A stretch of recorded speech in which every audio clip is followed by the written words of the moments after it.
HQ presented by Caesar Sportsbook. I'm Chris Hassel. I'll be joined shortly by Pete Prisco and Brady Quinn, and they are going to pick every NFL game against the spread in the penultimate week of the longest season in NFL history.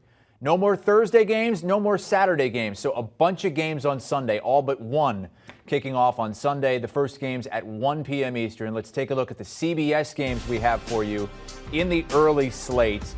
Bears-Giants does not have any playoff implications. Does have some draft pick implications, though. The Giants getting that Bears first-round pick in the trade last year when Chicago moved up to get Justin Fields.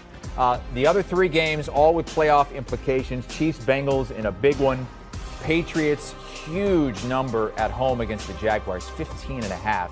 And the Dolphins looking for an 8th straight win, taking on a Titans team trying to wrap up the AFC South.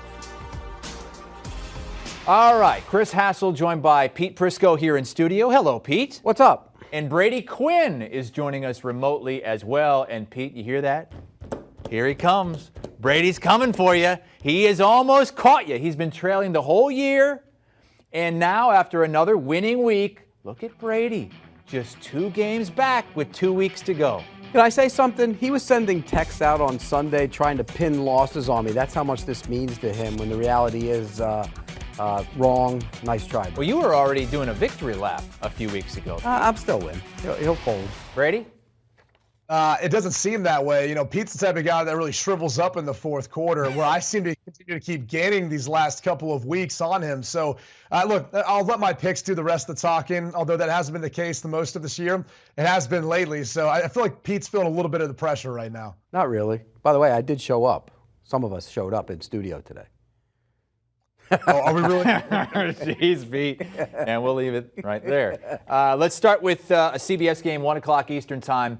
The Chiefs and the Bengals. And, Pete, it's the first meeting between Joe Burrow and Patrick Mahomes. So 3 each the rest of the decade for him? Is that what you're going with? No. 2 for Burrow and 1 for Mahomes? You guys Mahomes? pinned 2 on me anyways. Yeah. No, I said 1. But this is going to be fun. I can't wait for this, Chris. This is one of my favorite games in a long time. I can't wait to see Joe Burrow in that passing game against that Kansas City defense. And on the flip side, the Chiefs offense came alive last week. I think they're starting, even though Travis Kelce wasn't there and he's going to be back, they look like a team that's going to score a lot of points as well.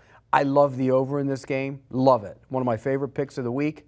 And I know it seems a little chalky at 49.5, but I also love the Bengals. Give me Cincinnati. I want the Bengals because I think they're going to be playing like it matters and playing like this is a proven game to them. I'll take Cincinnati plus the points.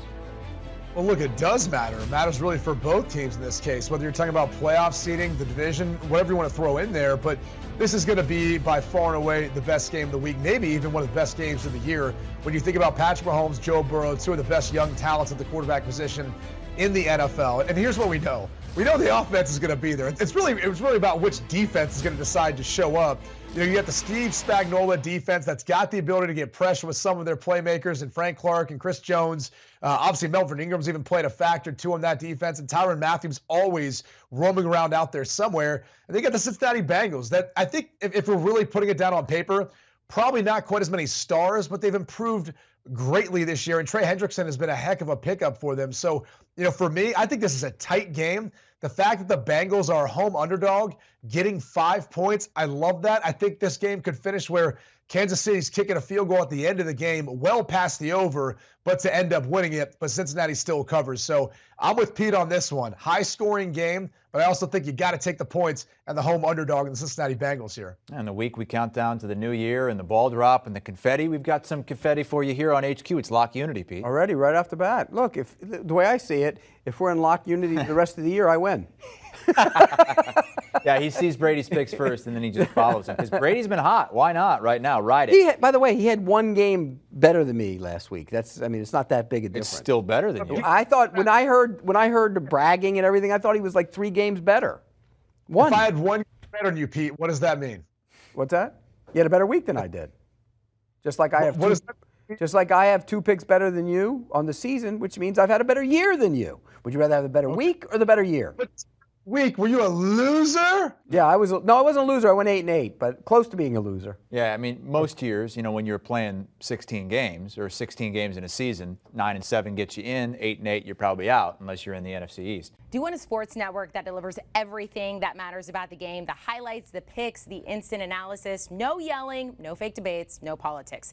Hit the subscribe button and never miss a moment.